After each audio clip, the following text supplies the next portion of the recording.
Assalamualaikum warahmatullahi wabarakatuh. Perkenalkan, nama saya Agus Saputra MSI. Di sini saya akan menjelaskan sedikit tentang profil mata kuliah Youth Sociology. Youth Sociology adalah mata kuliah yang mengkaji fenomena-fenomena sosial yang berkaitan dengan kepemudaan. Adapun hal-hal yang menarik yang akan didiskusikan dalam mata kuliah Youth Sociology ini adalah yang pertama, terkait tentang bagaimana pemuda dikonstruksikan secara sosial oleh masyarakat. Lain masyarakat tentu akan lain juga bagaimana pemuda itu didefinisikan. Yang kedua, terkait tentang pemuda dan tantangan global. Di era industri 4.0 tidak terlepas peran pemuda dalam tantangan global ini sangat luar biasa. Kalau kita boleh melihat kecanggihan anak muda untuk mengelola dan mengakses teknologi informasi ini sangat luar biasa dibanding generasi-generasi di atas atau di bawahnya. Yang ketiga, terkait tentang literasi media anak muda. Bagaimana informasi yang banyak sekali sekarang ini mudah diakses oleh anak muda, itu bagaimana kemampuan berliterasi anak muda itu mampu memanfaatkan momen ini. Tuh. Yang keempat, terkait tentang pemuda dan ekonomi. Mungkin ini cenderung lebih kepada industri kreatif anak muda yang sedang digandrungi pada waktu ini. Contohnya seperti distro-distro baju, mode atau style anak muda sekarang ini itu seperti apa, dan juga industri kreatif kuliner. Anak muda sekarang ini kalau kita ketahui makan tidak hanya sekedar kenyang tapi makan sebagai gaya hidup anak muda. Oke, yang selanjutnya di situ ada tema terkait tentang pemuda dan partisipasi politik. Bagaimana partisipasi politik anak muda sekarang ini, ataukah pasif atau aktif? Bagaimana, apakah mereka sudah memiliki keterwakilan dalam hal politik di pemerintahan saat ini? Nah, ini akan dikaji pada sesi tema ini. Yang keenam itu ada tema terkait tentang pemuda dan gaya hidup. Di situ cenderung pada isu-isu pop culture, bagaimana budaya diproduksi untuk memperoleh keuntungan-keuntungan secara massal. Di situ tentu di sini gaya hidup yang dimaksud adalah gaya hidup anak muda yang sifatnya global, atau di sini bisa dipengaruhi oleh teknologi informasi yang tanpa batas tadi itu, sehingga budaya-budaya yang ada di luar itu bisa masuk ke suatu negara dan mempengaruhi budaya-budaya, terutama budaya anak muda. Yang selanjutnya di situ pemuda, NGO dan social movement, bagaimana keterkaitan pemuda dalam lembaga swadaya masyarakat dan bagaimana pemuda melakukan gerakan sosial yang tentunya memberi kontribusi pada masyarakat.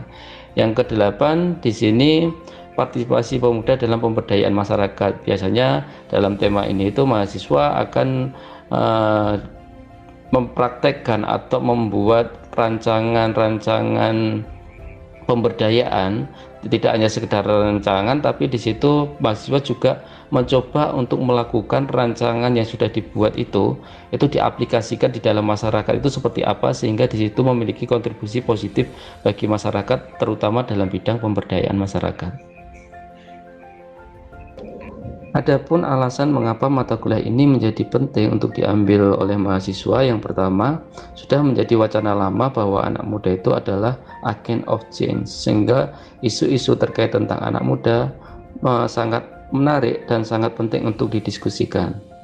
Selanjutnya, alasan yang kedua, untuk di kajian-kajian ilmiah sendiri, isu terkait tentang anak muda, remaja, di situ lebih cenderung kepada hal-hal yang sifatnya bukan lingkup sosial, tapi lebih kepada isu-isu biologis atau fisik yang dialami oleh anak muda atau remaja itu. Mungkin terkait tentang perubahan fisik dari peralihan anak ke dewasa, psikologis dan sebagainya. Tapi untuk kajian-kajian bagaimana pemuda dimaknai secara sosial, fenomena-fenomena sosial anak muda itu seperti apa, saya rasa masih memiliki kekurangan. Kemudian alasan yang ketiga mengapa mata kuliah ini menjadi penting adalah konstruksi sosial tentang anak muda ini selalu didefinisikan berubah oleh masyarakat. dari masa ke masa. Contohnya apa? Untuk dulu ketika kita melihat anak muda itu ya kelebihannya ya hanya kelebihan fisik, tenaga kuat dan sebagainya, sehingga dalam perannya dalam masyarakat itu yang diandalkan cuma itu. Tapi di era digital seperti ini, anak muda dianggap mengetahui segalanya. Karena apa? Akses informasi yang mudah didapat itu, anak muda lebih cenderung memiliki kemampuan untuk mengakses informasi itu dibanding generasi-generasi di bawahnya atau di atasnya, sehingga peran anak muda di dalam masyarakat di sini juga tentu mengalami perubahan. Nah, perubahan-perubahan terkait tentang definisi dan peran pemuda di dalam masyarakat ini yang menjadi penting untuk mata kuliah ini ada dan perlu kita pelajari bersama. Sedangkan output yang diharapkan dari mata kuliah ini atau yang mungkin sering kita sebut sebagai learning outcome, yang pertama, mahasiswa mampu memahami dan menganalisis fenomena-fenomena sosial terkait isu-isu kepemudaan. Yang kedua, mahasiswa paham tentang posisi dan peran anak muda dalam kehidupan sosial.